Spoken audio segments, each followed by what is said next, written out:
आज हम दूसरे प्रीपोज़िशन के हिसाब से दूसरा जो वीडियो है उसके लेकर हाज़िर हुए हैं। पहला जो वीडियो था उसमें हमने आपको प्रीपोज़िशन और उसके जो कुछ यूसेज हैं उनके बारे में बताया था और आज हमारे नेक्स्ट वीडियो में आज हम आपको कुछ आम प्रीपोज़िशन के हवाले से बात करेंगे इस वीडियो में। प्रीपोज़िशन ऑफ टाइम, प्रीपोज़िशन को हमेशा टाइम के साथ जो इस्तेमाल होते हैं उसमें मोस्टली जो प्रीपोज़िशन होते हैं मोस्ट यूज़्ड होते हैं उसमें एट है, इन है, ऑन है। ठीक है, ये तीनों प्रीपोज़िशंस मुख्तलिफ जगहों पे मुख्तलिफ पर्पज़ के हिसाब से यूज़ होते हैं। इनका यूसेज जो है उसको काफ़ी कन्फ्यूजन पैदा करता है जो स्टूडेंट हैं एग्ज़ाम में, मुख्तलिफ एग्ज़ाम में, तो उनके हवाले से आज हम आपको क्लियर कराएंगे। तो ये कहाँ-कहाँ और कैसी जगह पे यूज़ होते हैं। Preposition of time, year, years के साथ हमेशा हम इन यूज़ करते हैं। For example I was born in 1982, यानी मैं 1982 में पैदा हुआ। तो इस हिसाब से जब हम टाइम को ईयर्स में लेते हैं तो उसके साथ हमेशा हम इन यूज़ करते हैं। दूसरा मंथ, मंथ के साथ भी हम हमेशा इनको यूज़ करते हैं।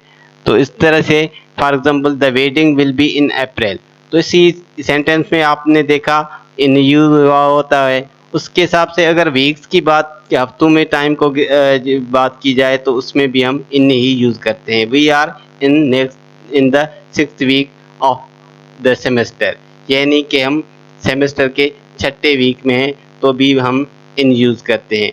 डे, डे के लिए हम हमेशा ऑन यूज़ करते हैं। पर्टिकुलर जो डेज होते हैं इसके लिए हम ऑन यूज़ करते हैं। For example the party is on Friday, तो इस तरह से कौन सा भी कोई भी डेज हो उसके साथ हमेशा ऑन यूज़ करते हैं।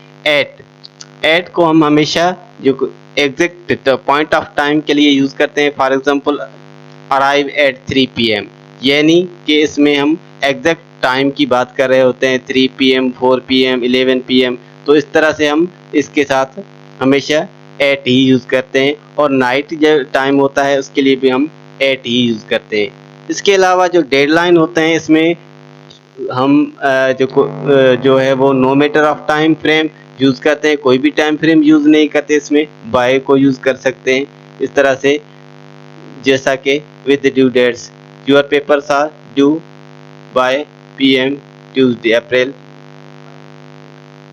ठीक, प्रीपोजिशन ऑफ डायरेक्शन, हम डायरेक्शन के हिसाब से जो प्रीपोजिशन जिसमें हम किसी खास डायरेक्शन की तरफ इशारा करते हैं तो इसमें हमेशा मोस्टली हम 3 प्रीपोजिशन इस्तेमाल करते हैं। टू को इस्तेमाल करते हैं, इनटू को इस्तेमाल और ऑनटू को इस्तेमाल।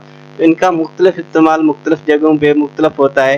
तो आइए हम इनके बारे में भी जान लेते हैं। तो moving towards a specific time place, जब हम किसी खास प्लेस की तरफ मूव कर रहे होते हैं तो हम इस तरह टू को यूज़ करते हैं। For example we are moving to Karachi next month, इस तरह से हम जहाँ टू को इस्तेमाल करते हैं जहाँ हम किसी पर्टिकुलर प्लेस यानी कि कराची में मूव कर रहे होते हैं।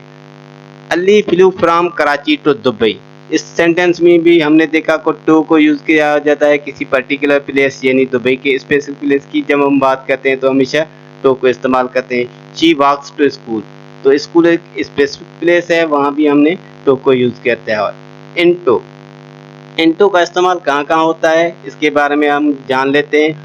Moving to the inside of an enclose place, जब हम किसी इनक्लोज यानी किसी बॉर्डर वाली प्लेस के अंदर मूव कर रहे होते हैं तो हमेशा हम इनटू इस्तेमाल करते हैं।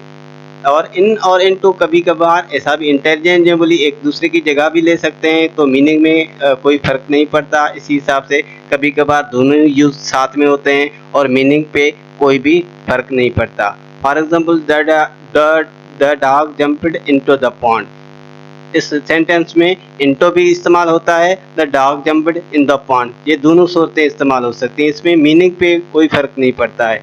दूसरे सेंटेंस में हम जान लेते हैं in otherwise in and into are have distinct meaning, यानी कि इन और इनटू को मुख्तलिफ मीनिंग्स भी होते हैं, मगर इस सेंटेंस में जो कि ऊपर जो 2 सेंटेंस हमने किए उसमें जो है इनके मीनिंग पे कोई फ़र्क नहीं पड़ता है।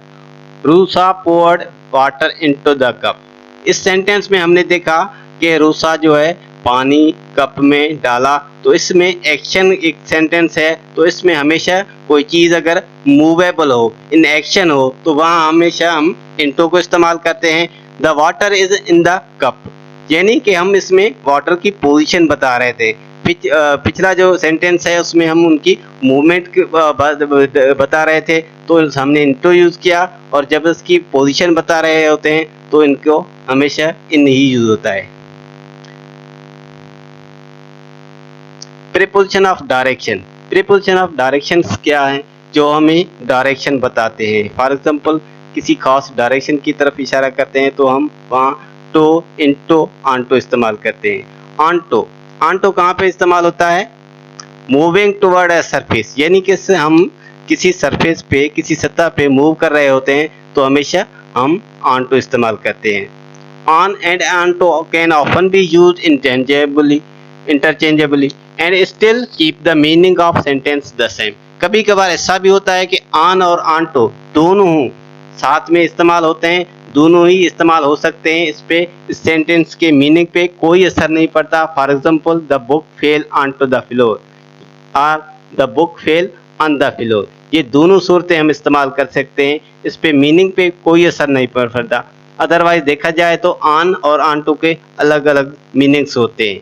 The she toss the paper onto the coffee table, ये देखो इसमें जो सेंटेंस है इसमें एक्शन की बात की गई, तो वहाँ पे हमने ऑनटू इस्तेमाल किया।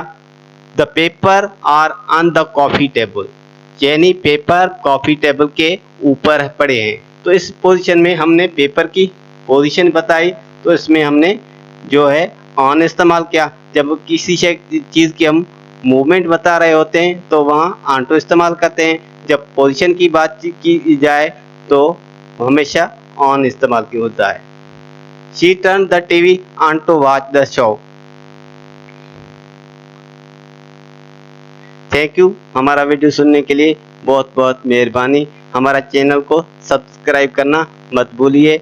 हम आपके लिए हर रोज़ न्यू वीडियोस अपलोड करते रहेंगे। इंशाल्लाह आपको